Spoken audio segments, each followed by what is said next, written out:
cara penggunaan tool Archimate ini.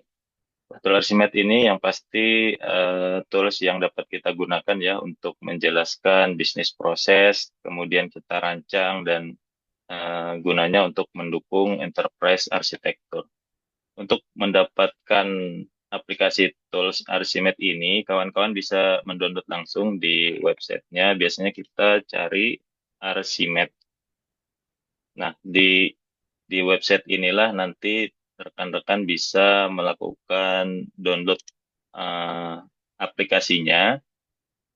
Aplikasi Archimate ini sifatnya itu open source, jadi bisa disesuaikan dengan sistem operasi yang ada di PC atau laptop teman-teman. Nanti untuk yang versi Windows bisa diklik dan mendownload yang URL ini, atau yang menggunakan macOS bisa mendownload yang versi macOS-nya.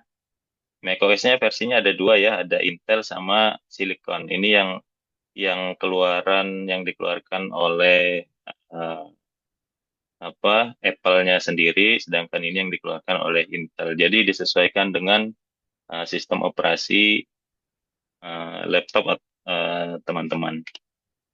Di sini saya sudah mendownload aplikasinya. Saya coba dulu buka Archimate-nya.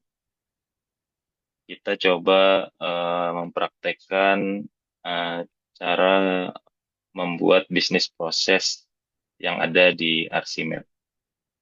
Ini tampilan awalnya.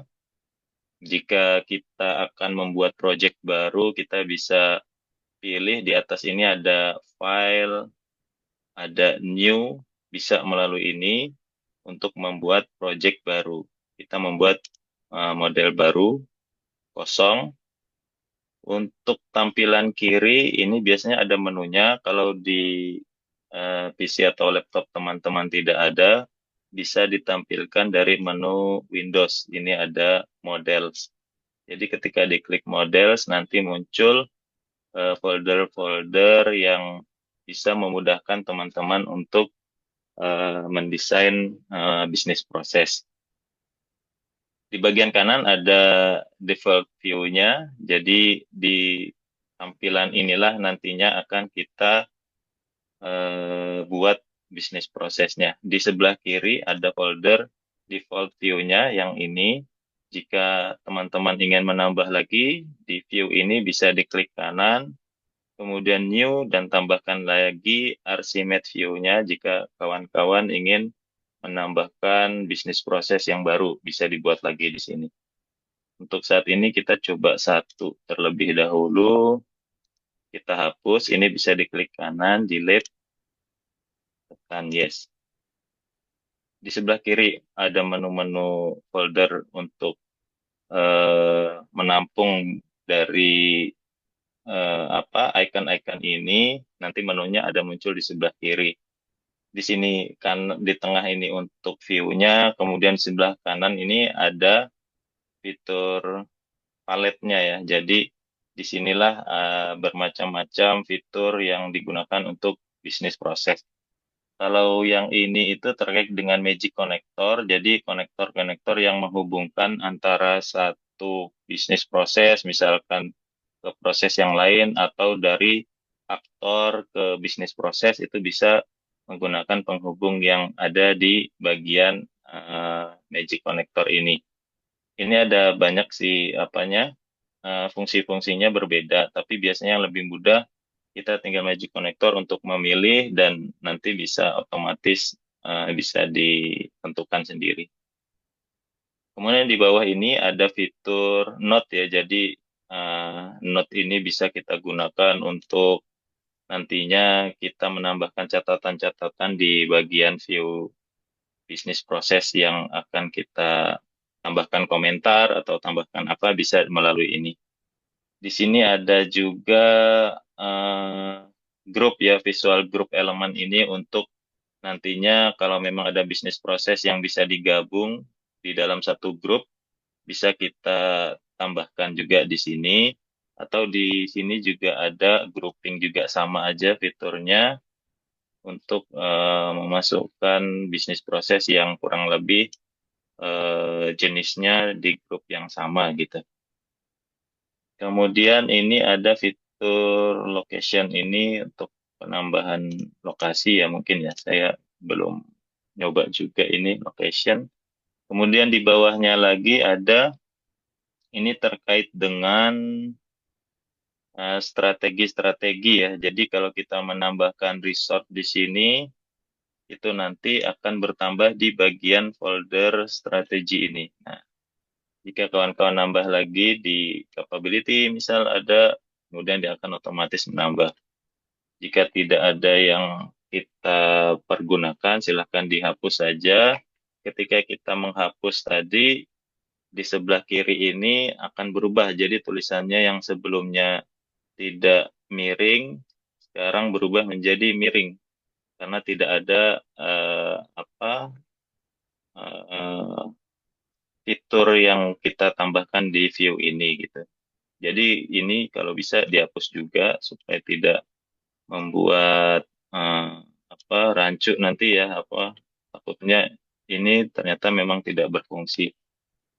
Nah, kemudian di bagian bawahnya lagi, ini ada icon-icon yang kita gunakan terkait dengan bisnis prosesnya nanti. Itu ada fitur terkait bisnis aktornya, kemudian ada apa lagi ini, bisnis role-nya, ada bisnis collaboration.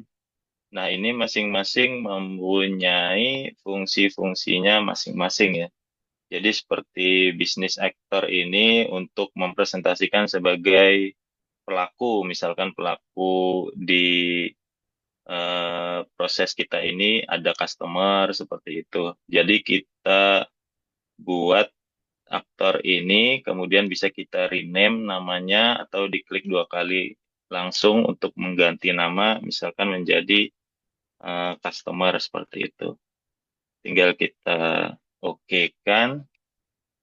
Kemudian bisnis role ini terkait dengan peran ya, peran daripada misal customer itu bisa ngapain aja sih. Nah, di kasus ini kita tidak menggunakan ini, jadi kita hapus saja bisnis role-nya. Kemudian bisnis collaboration ini kita gunakan kalau bisnis proses kita itu dari perusahaan kita bermitra dengan perusahaan yang lain gitu. Jadi bisa menggunakan bisnis collaboration ini.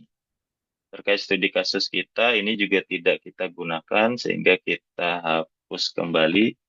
Nah, jangan lupa ketika menghapus itu di sini pasti muncul nih yang tidak digunakan ini supaya tidak membuat kita bingung, jadi kita hapus saja dulu ya. Nah, ini jadi ada bermacam-macam terkait dengan bisnis interface, nanti kolaborasi perusahaan kita. Nah, itu nanti dengan antar mukanya ke pengguna, pelakunya nanti menggunakan bisnis interface. Kemudian bisnis proses. Nah, ini nanti yang akan kita gunakan. Bisnis proses ini mempresentasikan contoh kita akan melakukan apa gitu. Misal melakukan pemesanan barang. Nah, jadi kita buat di sini nanti bisnis prosesnya terkait dengan pemesanan barang seperti itu. Nah, ini nanti kita gunakan. Kemudian ini bisnis function itu tidak kita gunakan, itu terkait dengan fungsi bisnis itu sendiri, apakah di bagian tersebut melakukan apa gitu. Jadi ada bisa menggunakan ini. Kemudian bisnis interaksi ini kita untuk berinteraksi ya. Mungkin interaksi dalam perusahaan itu seperti apa. Dari bisnis proses satu dengan yang lainnya interaksinya seperti apa. Nah, itu bisa menggunakan fitur ini. Kemudian ada bisnis eventnya untuk misal ada kegiatan di suatu perusahaan bisa menggunakan ini. Kemudian bisnis service-nya itu terkait dengan layanan yang ada di perusahaan ya. Jadi di bisnis proses apa gitu masuk ke dalam layanan apa itu bisa menggunakan ini. Misal di layanan apa penyedia barang itu bisnis prosesnya seperti apa. Nah, ini yang menjadi apa bisnis service-nya lah, intinya sebagai utamanya. Kemudian di dalamnya ada bisnis proses yang berkaitan. Ini kita hapus dulu, kita nanti akan coba praktekkan sesuai dengan studi kasus kita. Kemudian terkait dengan yang lain-lain ini ada bisnis objek, terkait dengan apa mempresentasikan bisnis objek kita seperti apa, kemudian kontrak perusahaan kita, representasi ini terkait dengan apa pendelegasian mungkin ya di bisnis internal ataupun eksternal kita. Kemudian produk ini terkait dengan presentasi produk ya, mempresentasikan produk kita, apa yang kita eh, apa yang kita hasilkan gitu. Itu bisa menggunakan eh, function produk ini. Di bawahnya itu terkait dengan application bisa digunakan. Ini mohon izin saya tidak menjelaskan kembali. Ini bisa dibaca juga kawan-kawan di user guide-nya di aplikasi Archimedes juga ada. Ini terkait dengan tools-tools terkait dengan aplikasi. Sistem aplikasinya nanti kita pakai yang ini. Kemudian ini terkait dengan teknologinya ya, teknologi yang digunakan di sebuah perusahaan. Yang bawahnya ini terkait dengan implementasinya juga seperti apa, motivation-nya, ini motivasi ya yang digunakan. Ketika klik ini, nanti di bagian eh, teknologi, ini masih dalam teknologi, kemudian ini yang bagian motivation. Kalau kita ingin menambahkan, nanti muncul di sini motivation. Ini izin tidak kita gunakan juga, kita hapus. Nah, mungkin itu ya pengenalan daripada kegunaan-kegunaan yang ada di di fitur paletnya Archimedes ini. Nanti untuk detailnya bisa kita baca di websitenya Arsi ya. Di situ ada user guide-nya. Nanti bisa dibaca kembali satu persatu cara-cara apa fitur-fitur daripada masing-masing icon itu seperti apa. Di sini ada user guide-nya.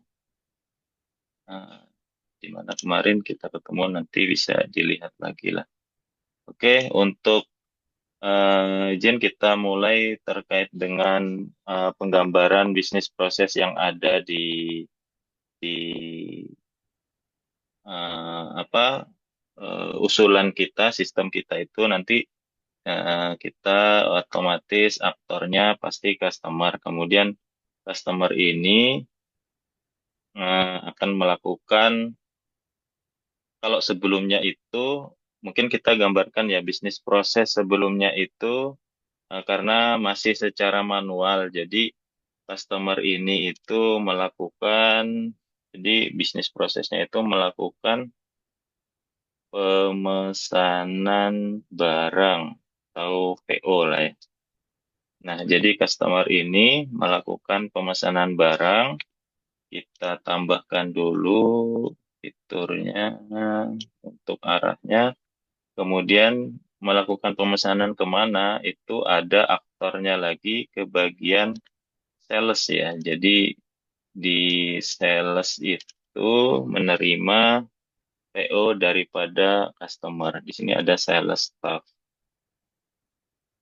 Nah, selain dari sales staff juga ada eh, sales manager ya. Jadi terkait dengan approval itu dari sales staff kemudian diarahkan ke sales manager.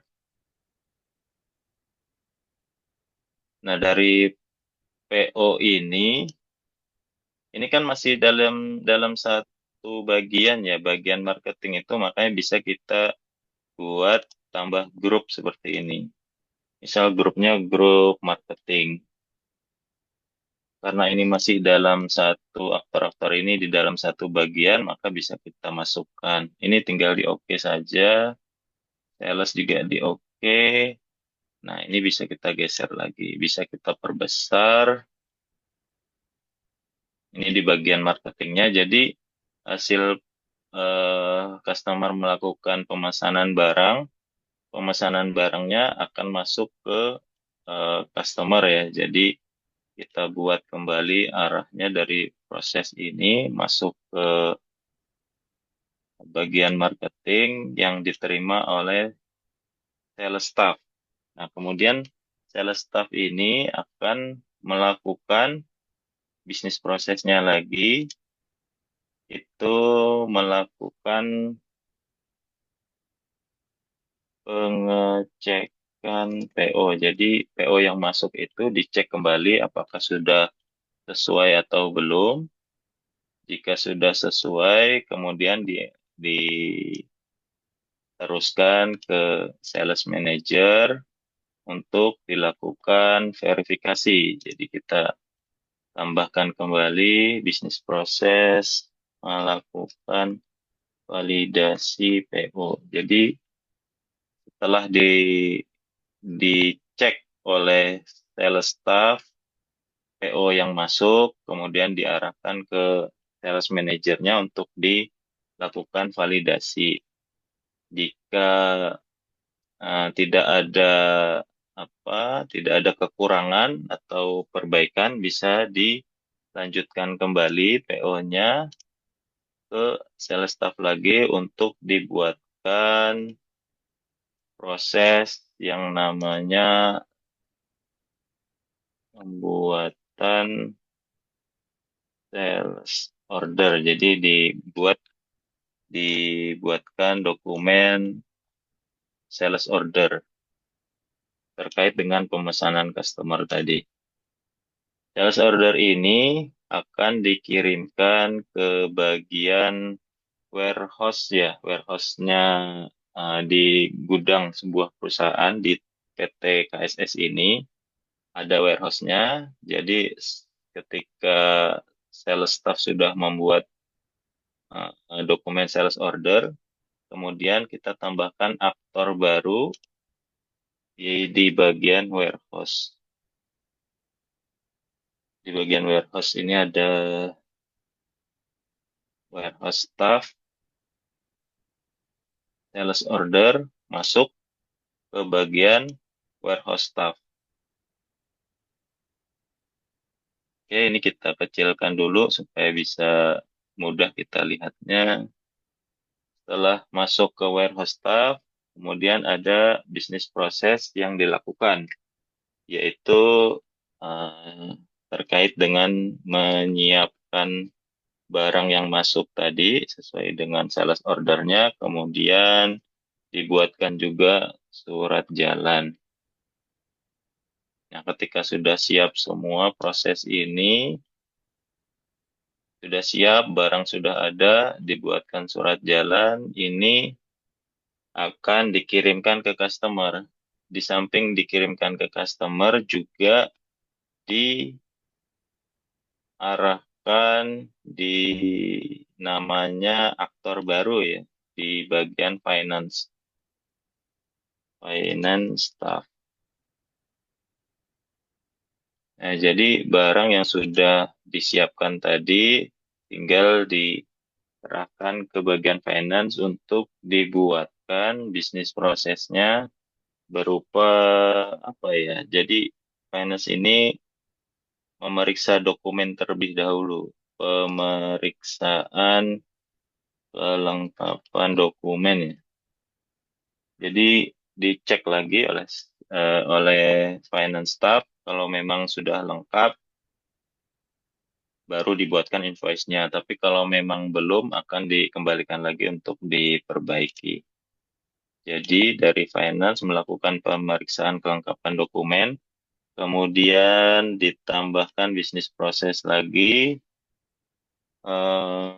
pembuatan invoice.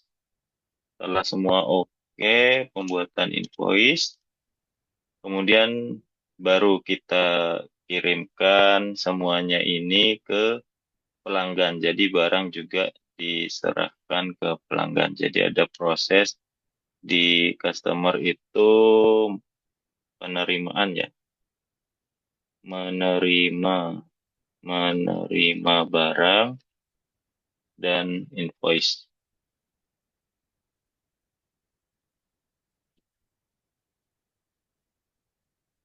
Jadi barang dikirim ke pelanggannya, pelanggan menerima barang dan juga invoice-nya. Jadi ada dua yang diterima terkait dengan barang dan juga invoice-nya. Nah, ini proses yang ada, bisnis proses yang ada di PT KSS saat ini semuanya dilakukan dengan sistem manual. Jadi berdasarkan paper ya. Jadi pembuatan penerimaan barangnya juga dari customer itu dibuatkan dokumennya, kemudian divalidasi, terus dibuatkan sales ordernya, diarahkan ke warehouse staffnya, kemudian dikirim barangnya.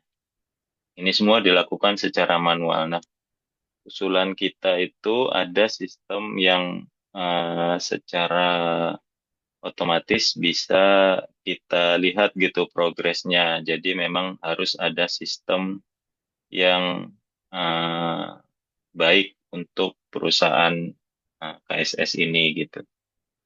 Ini proses lamanya. Terkait dengan proses barunya, kita bisnis prosesnya mungkin kita tambahkan ya view barunya. Ini view yang lama, mungkin bisa dinamakan mungkin ya bisnis proses manual. Jadi semua dilakukan manual. Kemudian bisa kita tambahkan lagi Archimedes View yang baru. Ini usulannya, usulan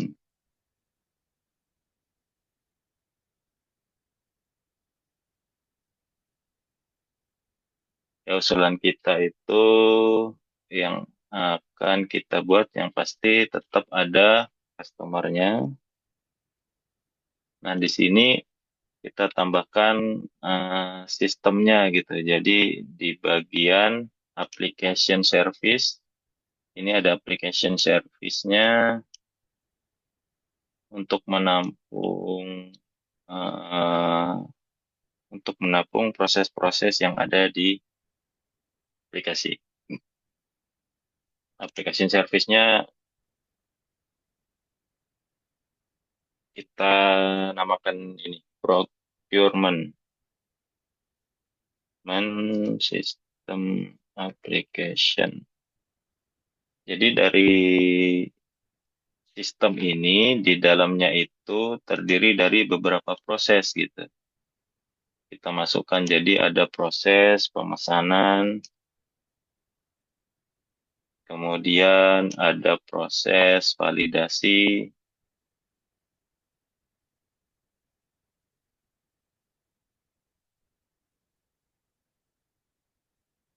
kemudian kita tambahkan jadi di approval ada bagian approvalnya,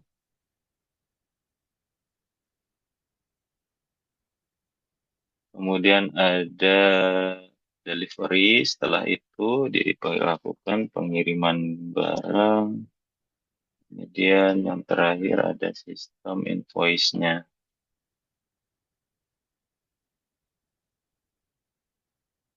Ya, kurang lebih di dalam sistem itu seperti ini. Jadi dari customer itu melakukan pemesanan melalui sistem ya, karena sudah berbasis application sistem.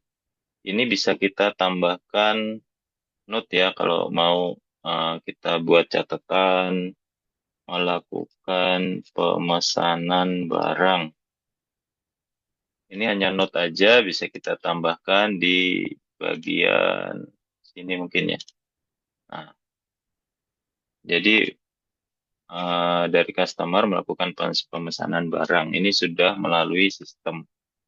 Kemudian tadi di bagian marketingnya ada marketing tetap karena masih dalam satu grup, Kita buatkan grupnya dulu. Ada aktornya sales staff tadi.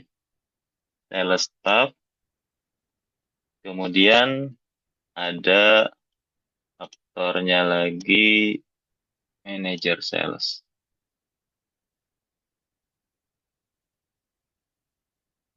Manager sales. Sales manager, manager sales sama sales manager.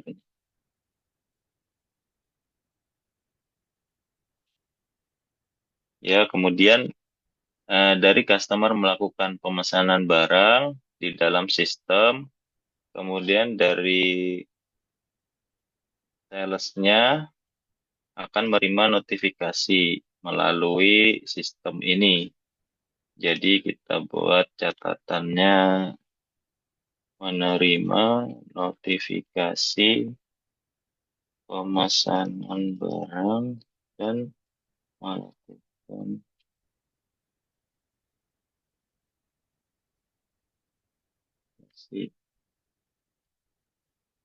Jadi sales staff ini mendapatkan informasi, jadi mendapatkan notifikasi bahwasanya ada pemesanan barang yang diterima. Nah, kemudian dilakukanlah validasi. Jadi dari pemesanan ini lanjut ke bagian validasi, divalidasi oleh sales staff-nya terkait dengan uh, pemesanan barang-barangnya itu. Kemudian setelah oke, dilanjutkan ke bagian sales manager. Jadi setelah dilakukan validasi sama seperti proses manual, tapi di sini sudah tersistemasi. Tinggal dari sales manager melakukan approval. Jadi setelah dilakukan validasi oleh sales, kemudian di approve permohonan pemesanan barang daripada customer. Ini melakukan approval-nya melalui sistem. Jadi melakukan approval di sistem. Hanya menyetujui saja apakah pemesanan sudah oke. Jika sudah oke, tinggal diteruskan ke bagian delivery. Di sistem itu dilanjut ke bagian delivery, di dispatch lah ya, diteruskan ke bagian yang tadi itu ke bagian warehouse staff. Jadi ada aktornya di sini, warehouse staff. Warehouse staff ini akan menyiapkan delivery pengiriman barang. Pengiriman barang disiapkan, kemudian aktor selanjutnya di bagian apa? Bagian finance. Jadi di bagian ini bisa kita rename seperti ini. Finance staff melakukan pemeriksaan invoice. Jadi setelah warehouse staff dari bagian gudang menyiapkan barang-barang dari pemesanan yang ada, kemudian dilanjutkan ke bagian invoice, di bagian finance untuk diterbitkan invoice-nya. Ini semua sudah melalui sistem secara otomatis. Kemudian setelah oke, di invoice sudah disiapkan sehingga barang ini sudah bisa diarahkan, diserahkan ke customer. Di sini ya.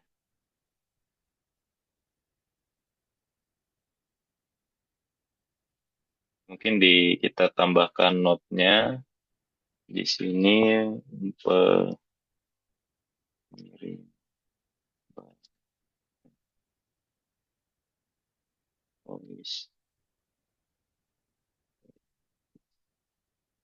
Jadi pengiriman barangnya secara fisik, namun invoice-nya sudah by system. Jadi dari customer melakukan pengecekan tagihan yang akan dibayarkan itu melalui sistem yang sudah akan diimplementasikan, akan dibangun. Mungkin itu yang bisa kami sampaikan terkait dengan usulan sistem yang kami usulkan pada studi kasus PT KSS ini.